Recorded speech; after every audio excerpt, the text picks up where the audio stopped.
O que é saúde para você? Sejam todos bem-vindos e bem-vindas. Eu sou a Rafa Brandão. Eu sou a Edma Alves, somos profissionais de educação física e esse é o Talk da Saúde. Um lugar para conversas que ampliam a sua visão sobre o que é saúde. De profissionais para todos os interessados em melhorar a sua saúde e de quem você atende. Aproveite esse episódio que foi feito com todo o nosso carinho. Fala pessoal, mais um episódio do Talk da Saúde aqui. Edma Alves. Por que a gente vai falar sobre esse tema, Edma Alves? Tenta não fazer, mas não consegue ainda, né? O combinado. Eu não posso falar que eu tô com saúde. Eu não lembro da vinheta, tu acredita? Eu não lembro. O que você quiser, ué. Eu tenho que ouvir essa vinheta toda vez antes de entrar aqui para eu não comer dessa ligagem, mas tudo bem. Vamos dar os recadinhos? Isso. Muito obrigada para quem tá chegando aqui. É muito estranho para mim entrar assim. Oi, pessoal, nós temos a newsletter, sabe? É muito doido, mas ok. Só falar assim, ó. E aí, Edma, tudo bem? Tudo. E aí? Entendeu? Tá. Tipo ligação, né? Tô te ligando. Imagina que tá no orelhão, né? Década de 90. Não botou a ficha. Tá, Seguinte, Rafa, agora nesse nosso convidado, ele tem muitos seguidores, então a gente tem que pedir aquela ajuda pra galera que tá chegando aqui, né? Ele é pop, né? Ele é muito pop. Então, pessoal, se você veio por ele, a gente sempre pede aquela ajuda pra você clicar no botão de seguir ou de avaliar o episódio, encaminhar para as pessoas. Isso é uma ajuda gratuita que você pode dar para o nosso trabalho. Então, a gente sempre pede, por favor, se você estiver assistindo no YouTube, você tem duas maneiras de seguir e dar o like, e no Spotify de avaliar com 5 estrelas e seguir. Isso ajuda muito a gente. Muito. Lembrando que a gente também tem a nossa newsletter, então entra lá no site, coloca o seu melhor e-mail que você vai receber intercalado com esse podcast de 15 em 15 dias. Tudo que está acontecendo no mundo sobre a saúde. Temos todos os recados? Temos só mais um. A gente vai falar sobre força e linkada ao esporte hoje. Mas se você quiser saber mais sobre força, o nosso convidado também tem uma conversa mais aprofundada sobre isso. Vai lá no nosso site talkdasaude.com.br que você pode adquirir e ouvir esse papo que foi incrível. Ou seja, é amigo mesmo, né, Edma? Porque ele mesmo pop voltou aqui, né? Gente, Mas por que a gente vai falar sobre esse assunto, Edma? Por favor, atualize a gente aqui, ó. A gente vai falar esse assunto porque, assim, na nossa bolha aqui, né, é um esporte que tem sido bastante praticado. E também acho que tem acontecido várias discussões no mundo acadêmico, vamos dizer assim, no mundo mais teórico, sobre...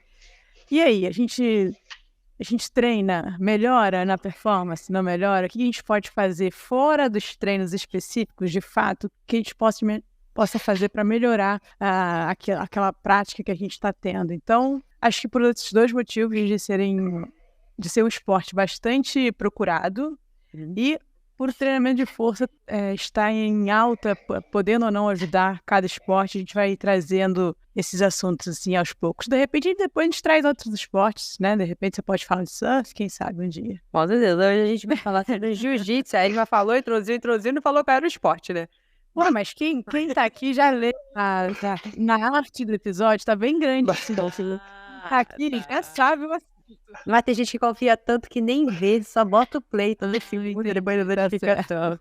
A gente vai falar hoje sobre força e o link com a prática do jiu-jitsu. Para isso a gente convidou mais uma vez aqui no Talk de Samuel Sarabia. Samuca, muito obrigada pela sua participação mais uma vez. Pra galera que não te conhece, difícil, né, Edma? Famoso desse jeito. Difícil, mas pra quem não te conhece, por você presente. E já fala pra gente, Samuca, qual a importância, qual o link que você achou pra poder se envolver nesse universo de força e a prática do jiu-jitsu? Bom, boa tarde, boa noite. Não sei que horas que o pessoal tá escutando essa conversa, que vai ser maravilhosa, com certeza. Eu que agradeço pelo convite de vocês mais uma vez. É sempre um prazer trocar ideia com vocês. É sempre uma soma muito importante. Meu nome é Samuel, eu sou personal trainer, sou formado há alguns anos, eu nunca lembro. Acho que tem uns 8 anos, mais uns 6, 7 anos, acho que... É isso tudo? 6 anos que eu tô formado? Eu não lembro. É, mais ou menos isso. E sempre voltei meu trabalho para uma abordagem mais de força, voltado para o esporte, voltado para autonomia, voltado para rendimento, não necessariamente alguma modalidade, mas para facilitar a vida das pessoas no dia a dia delas, na rotina delas, né? Desde então eu venho fazendo esse trabalho e de 4 anos para cá eu mergulhei nesse universo do jiu-jitsu. Eu comecei a praticar essa modalidade, me apaixonei. Hoje em dia eu vivo ela de uma forma mais intensa, né? Atualmente eu vivo de uma forma mais intensa do que alguns anos atrás. E calhou de todos os meus estudos e toda a minha experiência profissional, eu consegui somar essas duas partes, né? O trabalho que eu já fazia com a modalidade que eu me identifiquei extremamente. E hoje em dia é um privilégio para mim conseguir atrelar essas duas áreas. Claro que você pode falar mais por você, né? Então, é uma pergunta mais pessoal, do seu ponto de vista, mas também como profissional de movimento, acho que você pode extrapolar para as outras pessoas. O que você acha assim, que o jiu-jitsu traz de benefícios para a vida, fora do tatame? Seja ele mais físico, seja ele mais cognitivo ou mais emocional. O que você percebeu pessoalmente? O que você acha que pode extrapolar para falar pelas outras pessoas? Então, para ser bem sincero, eu me tornei uma pessoa que eu temia. Eu sempre ouvia os praticantes de longa data do jiu-jitsu falarem do quanto o jiu-jitsu ensina para a vida e, obviamente, eu nunca duvidei disso, porque o jiu-jitsu é uma prática muito rica, de verdade.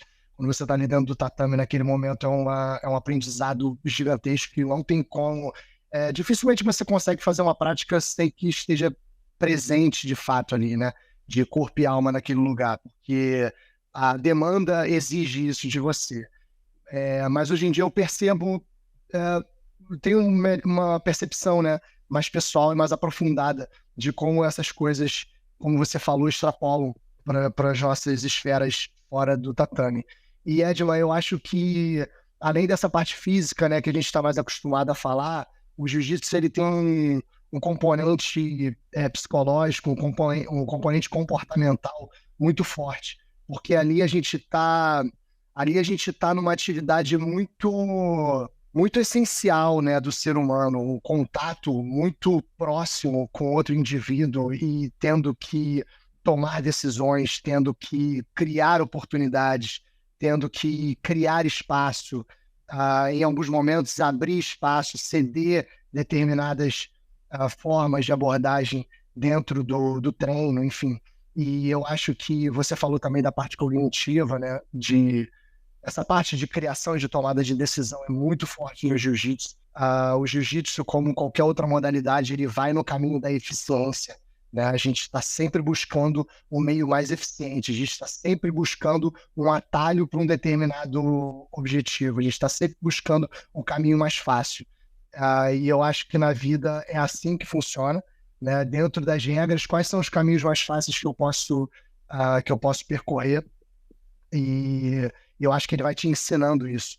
Na verdade, dentro desse meu novo caminho, né, que eu estou traçando, de conseguir juntar o meu trabalho com a modalidade do jiu-jitsu, são muitas coisas novas que eu estou aprendendo, né? São muitas coisas diferentes que eu estou aprendendo fora da nossa área, da educação física especificamente. E vira e mexe eu associo isso com o jiu-jitsu, principalmente com a questão do aprendizado, né? Porque você se coloca num tatame, né, no primeiro momento, você se coloca às cegas. É como se fosse um quarto escuro, que você vai tateando e vai descobrindo aos poucos os caminhos e as normas e as coisas que vão funcionando ali. E hoje em dia eu estou passando por isso. Eu estou passando por esse momento de experimentação, de cometer pequenos erros, né? Me permitir cometer pequenos erros que vão me trazer ensinamentos, vão me trazer informações, e isso tudo acontece o tempo inteiro no jiu-jitsu. Eu acho que a associação é constante, o tempo inteiro está acontecendo. Sabe uma coisa que eu li ontem no livro que eu tô lendo, e eu me lembrei um pouco de artes marciais em gerais, mas também do jiu-jitsu, por ser realmente aqui no nosso bairro que a gente mora, ele é muito, muito, muito famoso há muitos anos, né? E aí, o que dizer é o seguinte, que homens mais fortes, naturalmente, são mais agressivos, ou seja, têm mais tendência a querer brigar. Porque eles veem por eles serem fortes, eles têm uma sensação que eles vão ganhar aquela briga, então eles têm mais chance de entrar numa briga comparado a homens que se sentem mais fracos. Isso pensando, óbvio, há muitos anos atrás também, que era uma questão evolucionista que estava sendo tratada, não só do agora, né? Mas o que eu queria te perguntar, antes de a gente entrar na parte mais técnica, é se você acha que a luta em geral, ela traz isso um pouco do tipo da confiança masculina até, vamos falar aqui nesse caso da confiança masculina porque é o seu caso, mas ao mesmo tempo eu percebo que são caras ao contrário, que administram melhor essa agressividade. Como você vê essa questão dali ser um momento de você se empoderar, mas ao mesmo tempo você está lidando com outro colega ali, você também não pode colocar sua agressividade total ali, senão você pode machucar um colega e tal. Então, como é essa relação de empoderamento e controle da agressividade, assim, se você já percebeu alguma coisa sobre isso? Então, eu acho que isso que você está me perguntando está dentro da pergunta anterior e do que eu tentei esclarecer aqui, né? Que é uma das coisas que extrapolam para fora do tatame. E nesse caso específico que você está falando, nada mais é do que relação entre pessoas. Aquilo ali que está acontecendo é uma relação social. A gente vai experimentando o tempo inteiro o limite de uma pessoa, a gente vai experimentando o tempo inteiro a capacidade de uma pessoa e as nossas próprias também, né? A gente vai...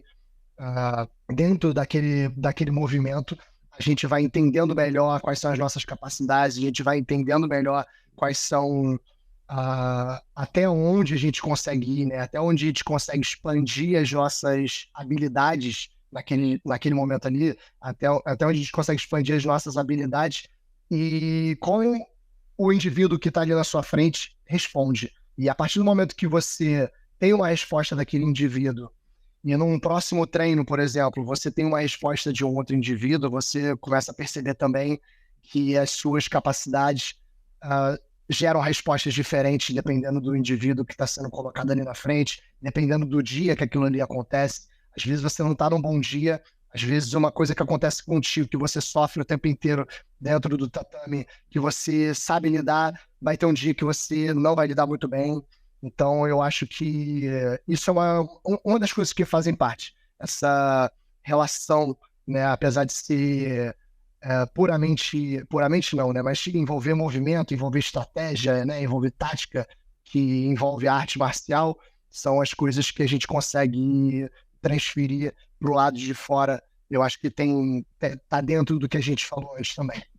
E Samuel, falando agora num contexto de treinamento de força, qual a importância, primeiro, antes da gente aprofundar, qual a importância do treino de força, principalmente para os praticantes dessa arte marcial? Rafa, para mim a importância número 1 é manter o praticante no tatame com o menor risco possível de lesão, tá? A gente, como eu falei, a gente busca sempre eficiência em qualquer modalidade, no jiu-jitsu não é diferente.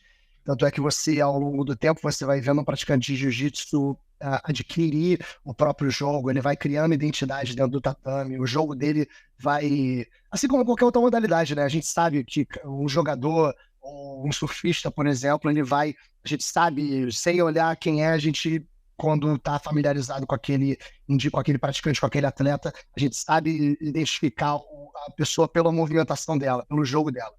E o jiu-jitsu, ele acontece isso também, só que o preço que se paga por isso é você repetir muito o mesmo jogo, repetir muito aquele jogo que você é eficiente. Isso faz com que a gente sobrecarregue determinadas áreas do nosso corpo e não deixe de praticar outras, não deixe de treinar outras. O meu objetivo principal na musculação, né, no treinamento de força voltado para o jiu-jitsu, é conseguir ampliar esse leque, conseguir expandir a movimentação do praticante para outros ângulos, outros planos, outras movimentações que muitas das vezes ele não faz no tatame. Aquilo ali mantém o corpo dele treinado em todos os aspectos, ou a gente busca trabalhar o corpo dele em todos os aspectos, para a gente poder manter as articulações, a musculatura sempre preparadas para eventuais movimentos no tatame que podem ser lesivos, né? A gente está sempre correndo esse risco. Eita, posso entrar num afundo aqui nessa sua frase. Vamos lá, vamos ver se eu entendi, e aí a gente entra um pouco mais para alguns aspectos mais aprofundados. Se uma pessoa ela está treinando lá o jiu-jitsu, ela tem uma preferência de uma eficiência por uma puxada, um tipo de braço ali, um braço aqui, uma posição específica. Provavelmente ela não usa outras por vários motivos, e um deles pode ser falta de força em outras posições. E aí ela não vai preferir no momento ali de risco, ela não vai preferir o lado que ela é mais fraca, ela vai sempre preferir o lado que ela é mais confiante, né? Sempre. Isso. E a gente sempre vai ter mesmo, e por mais que a gente treine e tal, mas em algumas situações o oponente, já sabendo disso, ele vai também te jogar para o seu lado contrário. Então, o que você está me dizendo é que você vai oportunizar esse equilíbrio, não é equilíbrio de forças no sentido de ser igual, tá? Mas você vai oportunizar no sentido dele ter outras situações, forças em outras situações que ele possa ser colocado ali no jogo. Exatamente. É exatamente isso. Porque o que acontece, Edma, na maioria das vezes. Não vou falar na maioria das vezes, tá? Mas é muito comum no tatame, seja treinos em campeonatos principalmente, tá? Você está sempre confrontando indivíduos com um nível técnico muito parecido com o seu, tá? Isso é mais caracterizado no campeonato por ser dividido por nível, por graduação e por peso, principalmente, mas em treinos isso acontece com bastante frequência. Então, um nível técnico equiparado, alguns outros componentes começam a se sobressair, né? E a gente não pode ignorar que o componente físico vai ser sempre uma demanda, sempre vai acontecer. E falando desse componente físico, a partir do momento que você está se confrontando com um indivíduo com um nível técnico parecido com o seu, vai ter momentos, inevitavelmente, que ele vai te colocar em posições que você não gosta, em posições que você não domina, em posições que você não está acostumado a fazer. Isso é normal. E essas posições são as posições que vão te expor vão estar te expondo de forma inicial, né? De forma que você não está tão acostumado, as articulações não estão tão acostumadas. Isso aumenta o seu risco de estresse acima do que você está preparado. É isso que a gente tenta, é esse buraco que a gente tenta tapar no treinamento de força. Tá, tenta ser um pouco mais técnico e mais prático agora. Como você pensou nisso? Tá. Você retirou os exercícios pelos movimentos mais comuns do jiu-jitsu, ou pelas alavancas mais comuns, ou pela direção da carga mais comum? Tenta entrar um pouco mais nisso. Não, então eu tentei dividir de alguma forma que a gente, como você falou, equilíbrio, não de igualar, mas poder oferecer uma quantidade parecida entre alguns padrões de movimento que qualquer ser humano utiliza e que é muito aproveitado dentro do tatame. Então, por exemplo, agachamentos, levantamentos, né, de carga do chão, puxadas e empurradas, se afastar do chão, se aproximar, rolamentos acontecem muito, movimentos cruzados, né, de membros inferiores e membros superiores. Essa sinergia cruzada, né, acontece muito também, principalmente em qualquer movimentação do jiu-jitsu, isso acontece. Então, esses padrões, por alto, eu fixo eles num sistema que eu acabei desenvolvendo para tentar, ao máximo, igualar essas oportunidades, como você bem falou, né? Tentar igualar ao máximo essa oferta de uma movimentação para outra, porque eu sei que no tatame isso vai estar completamente desigual e eu não consigo atender e ouvir especificamente de todo mundo como cada um joga, né? Isso é praticamente impossível. Então eu igualei todos os padrões que eu considero importantes para o ser humano, principalmente dentro do tatame, e tentei dar a mesma oferta para que isso acontecesse, isso equilibrasse as musculaturas dessa forma, né? Sofrer para evacuar é algo que pode afetar significativamente a sua qualidade de vida. Mas não se preocupe, estamos aqui para apresentar uma solução simples e eficaz. O cocócoras. Trata-se de um banco de madeira maciça, especialmente desenvolvido para apoiar os pés na hora da evacuação, promovendo a posição correta para que você possa fazer o cocô de maneira mais confortável e eficiente. Com os pés apoiados no cocócoras, você simula a posição de cócoras, a mais saudável para a sua evacuação. Além de ser feito com material de qualidade, o cocócoras tem um corte que permite que ele se encaixe perfeitamente no vaso sanitário, sem ocupar espaço desnecessário no seu banheiro. Isso significa que você pode cuidar da sua saúde intestinal sem precisar abrir mão do conforto e da praticidade. Adquirir o Cocócoras é fácil. Basta você acessar a página do Instagram, @Cocócoras, e fazer o seu pedido. E se você é ouvinte do Toque da Saúde, nós temos uma ótima notícia. Ao mencionar o cupom Toque da Saúde tudo junto, você receberá um desconto exclusivo de 8% na sua compra. Não deixe que a dificuldade de evacuar afete a sua qualidade de vida. Adquira agora mesmo seu Cocócoras e desfrute de uma evacuação mais confortável e saudável. Agora falando de técnica, Samuel, é muito comum o emprego da força ele sobressair, principalmente praticantes iniciantes, né? Eu, por si só, estou sentindo isso. Faz uma força desgraçada quando não precisaria. Quando, obviamente, a técnica, isso que você está falando o tempo inteiro, ser mais eficiente, é o desejado, é o mais adequado. Tu poderia se aprofundar um pouquinho mais disso? Sim. Vou deixar livre mesmo, para saber o que você vai falar sobre isso, tá? E aí a gente vai entrando. Tá bom. O que acontece no tatame, o que acontece no jiu-jitsu, ele é semelhante ao que acontece em várias outras modalidades. Em qualquer atividade que a gente for fazer, a gente for iniciar, a gente vai usar muita força para chegar num determinado resultado, né? E ao longo do tempo, conforme você vai experimentando, conforme você vai experienciando situações diferentes, principalmente, você vai criando atalhos, às vezes de forma involuntária, que são mais eficientes. Você vai criando caminhos muito mais eficientes. Você vai criando atalhos que chegam naquele mesmo resultado com gasto energético muito melhor. E essa é uma tendência de qualquer organismo, né? Todos os seres humanos têm essa tendência. A gente vai praticando e vai gastando cada vez menos energia naquele determinado caminho ali que você está buscando. Então, é natural que um praticante iniciante ele use muita força. Isso é o fluxo natural da coisa.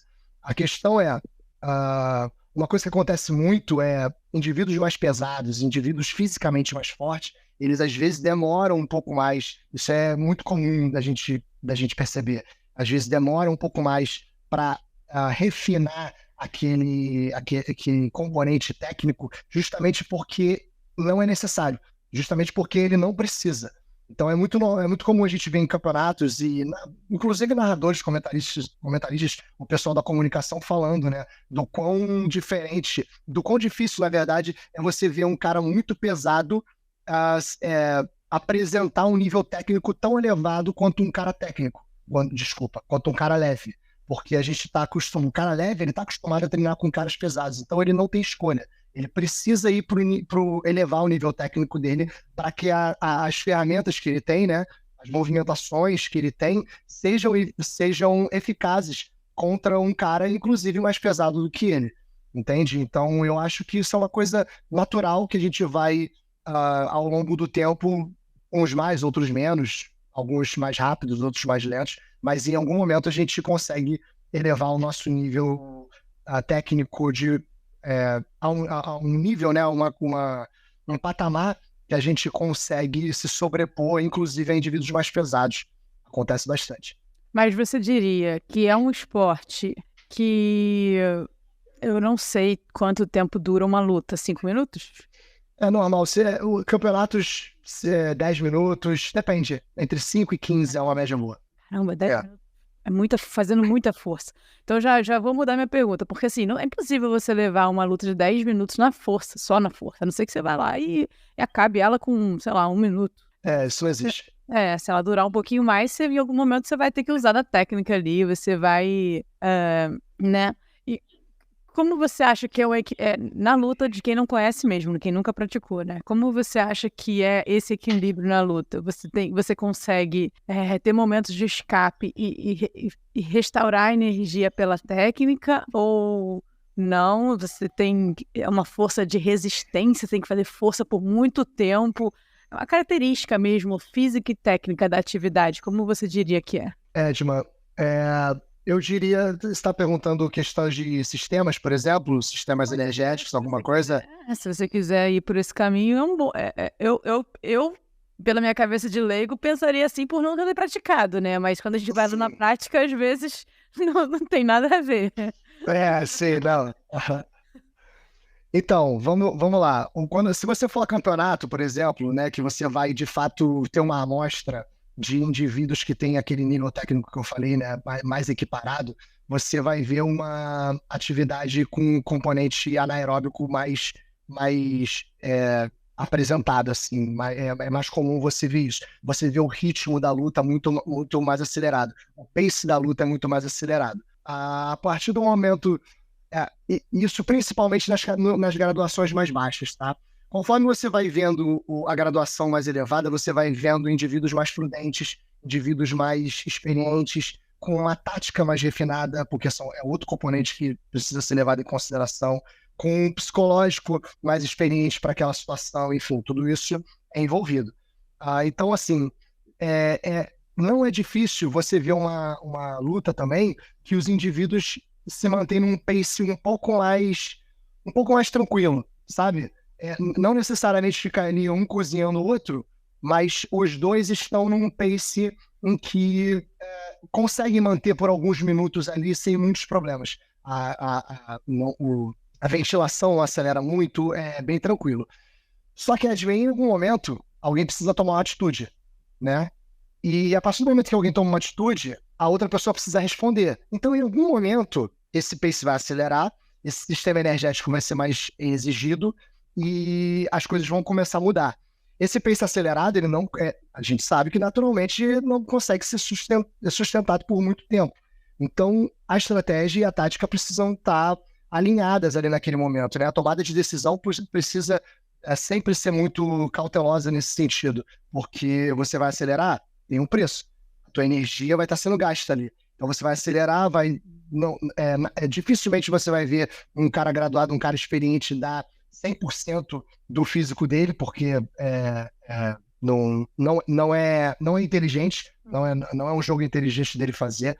Então é um esporte que oscila muito, né? Não é um esporte, por exemplo, igual os 100 rasos, né? Uma modalidade fechada que você sabe exatamente qual o sistema que está sendo atuado ali. É uma modalidade mais parecida com alguns cenários do futebol, por exemplo, acontecem. Por exemplo, se a bola está lá, né? Tipo, o cara ele tem que saber a hora que ele pode caminhar em campo, ele tem que saber a hora que ele tem que correr, ele tem que saber a hora que ele tem que dar tudo de si. Às vezes ele é o último homem.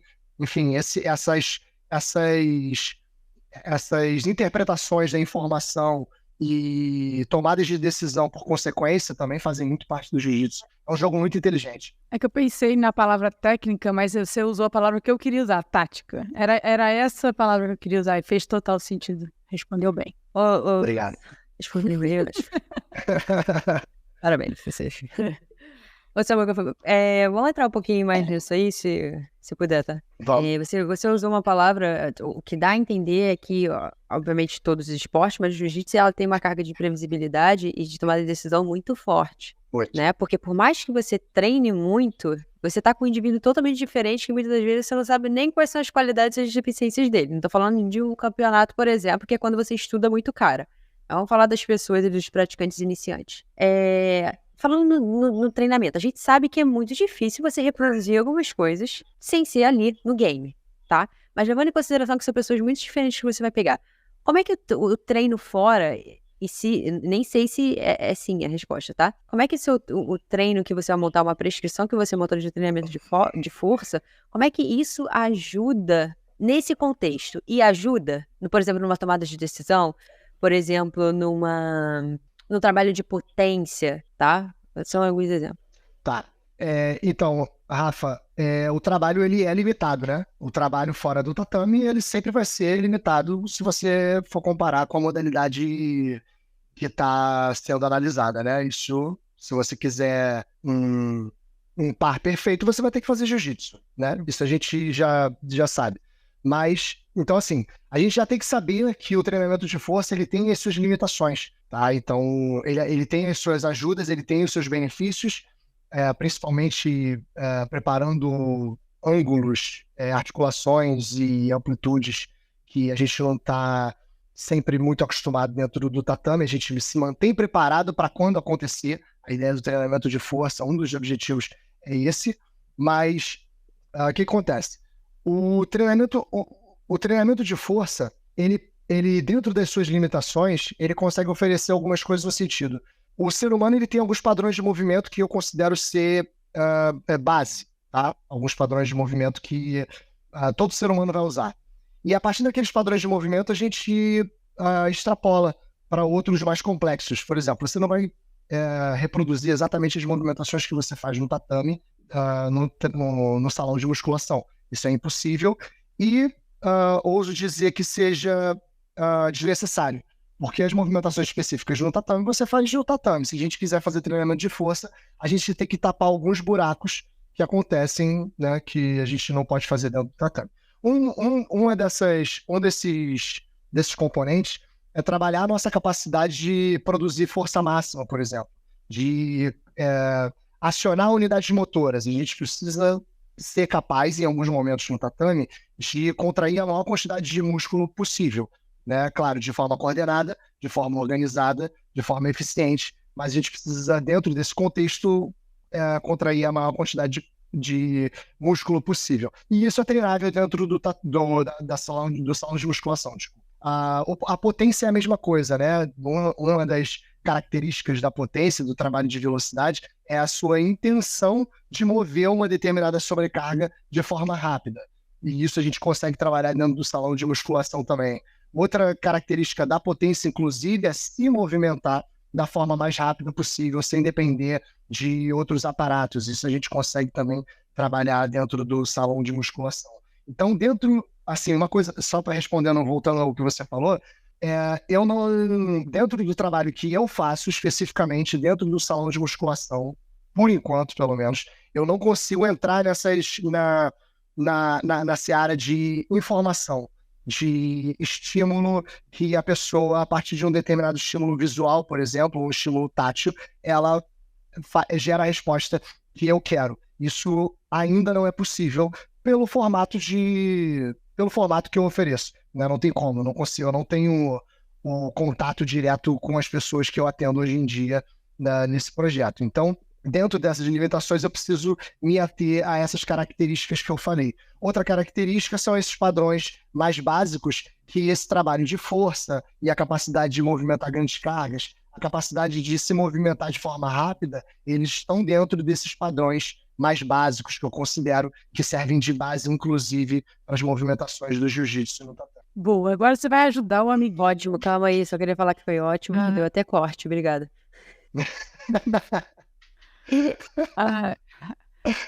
Não, e a Rafa mandou um game, não sei se vocês repararam, pessoal. A Rafa mandou um game, uma palavra em inglês no meio do nada. E aí, quando o Samuel tava pensando, e eu pensei, unnecessary, não necessary. Rafa, em breve toco dessa em inglês, né não? Né não? Ai, eu tô pra ver você falando inglês. Preguiçosíssima. Sum. Vamos lá, Samuca, vamos lá. Você vai ajudar agora o amiguinho. Tanto o amiguinho praticante que tá ouvindo agora, gente. E também, se você quiser ajudar os profissionais que atendem os amiguinhos que praticam, também é uma boa já. Sim, 3 é um número cabalístico, um número interessante no mundo. 3 erros comuns que uma pessoa que escutou que ela tem que treinar força, ela pratica jiu-jitsu e escutou que ela tem que treinar força. 3 erros comuns que geralmente as pessoas cometem e você já alerta delas pensarem melhor sobre. Você pode falar em qual aspecto você quiser. Livre. Vamos falar 3, entendeu? Livre 3 de força. Tá, vamos lá. Vamos lá. O que eu vou falar talvez seja... Vai, quer falar? Se você quiser ajuda, eu posso. Quase que eu amei. Então, vamos lá.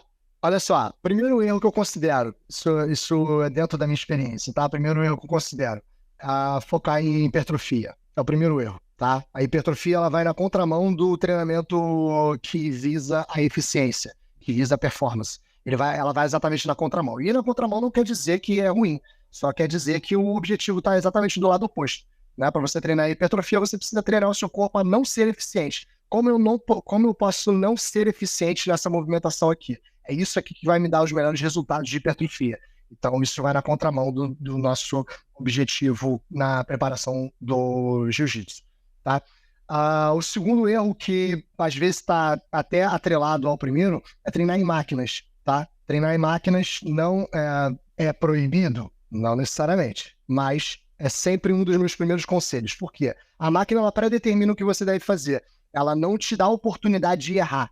E erros pequenos geram aprendizado. A partir do momento que você faz uma determinada movimentação com um peso livre, com a ameaça daquilo ali não ser bem sucedido, de você não alcançar, não só pela carga, né? Você está aprendendo, você está botando o seu corpo numa situação de aprendizado, e isso é muito importante. A segunda coisa é, que às vezes também está atrelado ao primeiro ponto, é treinar intensidades muito próximas da máxima, né? Para praticantes de jiu-jitsu especificamente, o teu foco não é na academia, o seu resultado não é o peso pelo peso, não é a barra pela barra. O seu resultado, a ideia é sempre transferir o que você está gerando de adaptação ali no salão de musculação para o tatame. Então, você querer botar um score de, não, o meu levantamento terra tem que ser a cada ano tem que estar mais pesado. Não necessariamente. Eu prefiro que você cresça para o lado, nesse âmbito do treinamento de força, eu prefiro que a pessoa cresça para o lado. É um levantamento terra, é um levantamento de carga no chão, eu prefiro que você treine a levantar cargas da maior forma possível do chão, né, da maior forma, da forma diferente, né, maior quantidade de formas diferentes possível, do que uma única forma com a maior carga possível. Eu prefiro que você cresça nessa horizontal. Isso é muito mais condizente com o que o jiu-jitsu exige do que você querer levantar de uma única forma a maior carga possível. Eu diria esses três. Edman, eu e tu estamos prontos com o jiu-jitsu, hein? Que a gente não treina em máquina. A gente não treina próximo à falha. A gente não foi trofinha. Caraca! Vamos comprar uma faixa. Jiu-jiteira. Vai ser isso. A Edma, você falou uma palavra projeto. Explica pra gente aí, então, apresenta o seu projeto. Acho que a galera tá bem curiosa aqui, inclusive eu, né? Porque a gente está tentando marcar algo para conversar há 3 anos e a gente não consegue. Hoje faz assim. Forças maiores. Vou aproveitar agora. Por favor, me explique o que está acontecendo. Por que você ficou famoso nesse dia?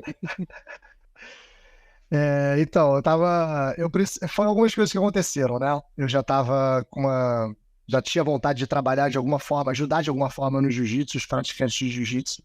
E dentro do meu trabalho mesmo, dentro do que eu ofereço como personal trainer, eu estava sentindo que eu estava falando para muita gente. Tá? Isso não necessariamente é um problema, mas para mim estava sendo. Eu estava falando para muita gente e eu entrava naquela, cara, eu acho que eu estou falando para todo mundo e na verdade não tem ninguém me ouvindo. Ninguém de uma forma exagerada, tá? Aí eu falei, cara, eu acho que eu preciso nichar, acho que seria bom para mim selecionar um determinado público, mas, né, que seria isso? E o jiu-jitsu já estava aí na minha vida desde 4 anos para cá e acabei juntando essas duas coisas. Então eu comecei a falar exatamente o que eu falava antes, tá? Treinamento de força, padrões de movimento, eficiência, movimentação, tudo que eu já falava, só que especificamente para o público do jiu-jitsu. E parece que o pessoal aderiu, o pessoal gostou, tenho tido respostas boas e tá indo bem, felizmente, conseguindo ajudar uma galera. O que você oferece? Hoje em dia o que tem no nosso projeto é a planilha. Hoje em dia tem uma planilha de treino de força, que é dividida em 2 treinos diferentes. É um programa de 6 semanas, fechado, com vídeos explicativos. A planilha está super legal, super didática. Qualquer nível de experiência de treinamento de força consegue fazer, qualquer graduação no jiu-jitsu consegue fazer, até porque a escala ali de intensidade é subjetiva, né?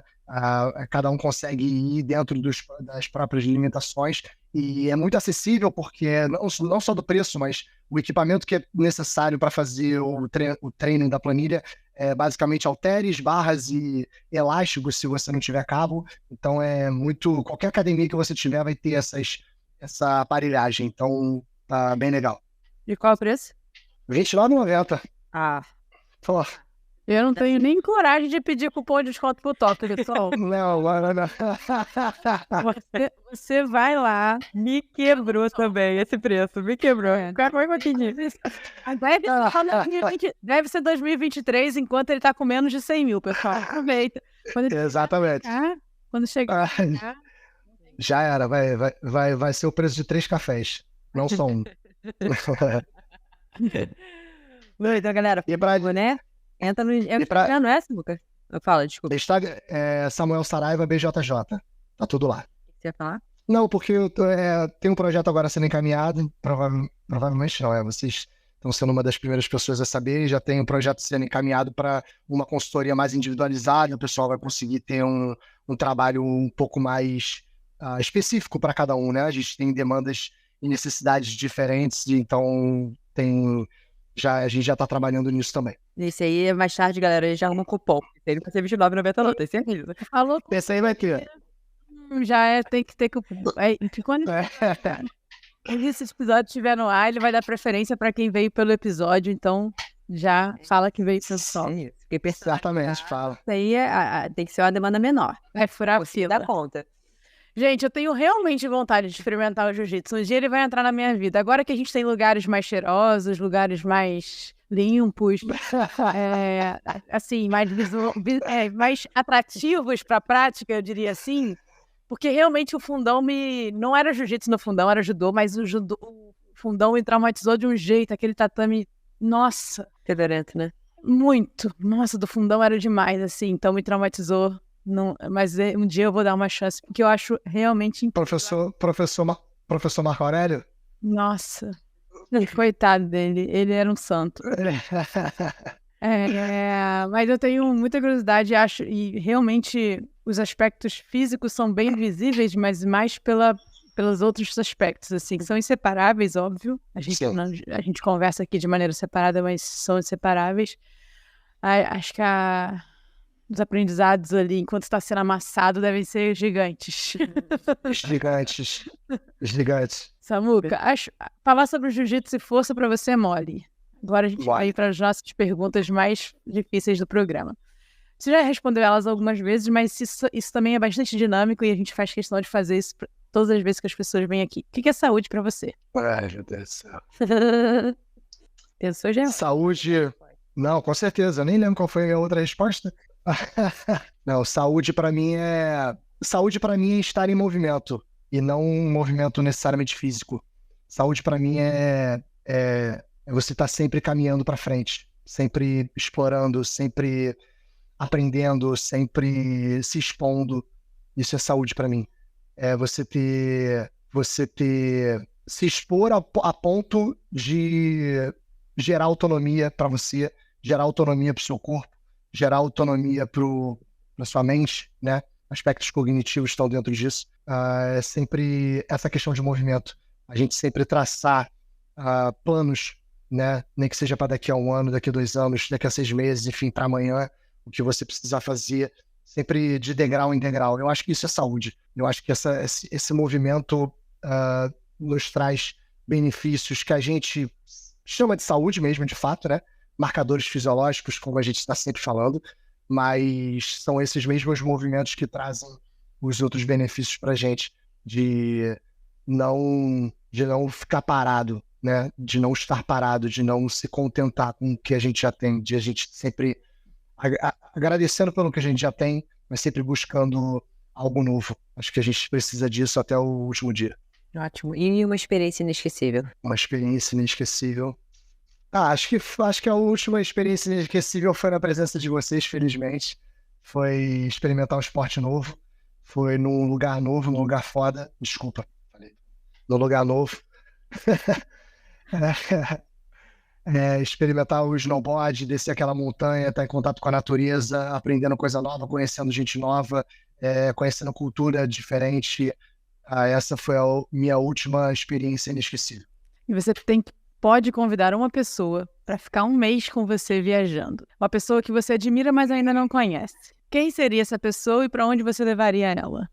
Então, aproveitando que a gente está no contexto do jiu-jitsu, eu pouparia meu convidado de viajar, eu viajaria até ele, que é o John Danaher. É talvez um dos maiores treinadores de todos os tempos. É um cara com uma sabedoria incrível, é o treinador de grandes nomes hoje em dia no jiu-jitsu. E é um cara que pensa fora da caixa, é um cara que, quando você escuta ele falar, ele está muito além do tatame, ele está, né, muito... ele se expandiu para muito além disso. E é um cara que tem muito o que falar, é um cara que tem muito para ensinar, é um cara que eu gostaria muito de ter a presença dele em conversas, em experiências. E qual é o hábito? Peraí, onde é o lugar? Então, é porque hoje em dia ele trabalha em Austin, no Texas. Eu pouparia ele da viagem, eu iria para lá, tranquilo. Até porque conhecer Austin tem, eu acho que um barbecue lá, famoso, vale a pena. Verdade, né? Top. E qual é o seu hábito saudável que você mais se orgulha? Meu hábito saudável, que eu mais me orgulho, eu acho que também é o jiu-jitsu. Eu tenho alguns hábitos, né, a gente tem alguns hábitos saudáveis, mas acho que continua sendo o jiu-jitsu. Porque o jiu-jitsu, ele é uma das...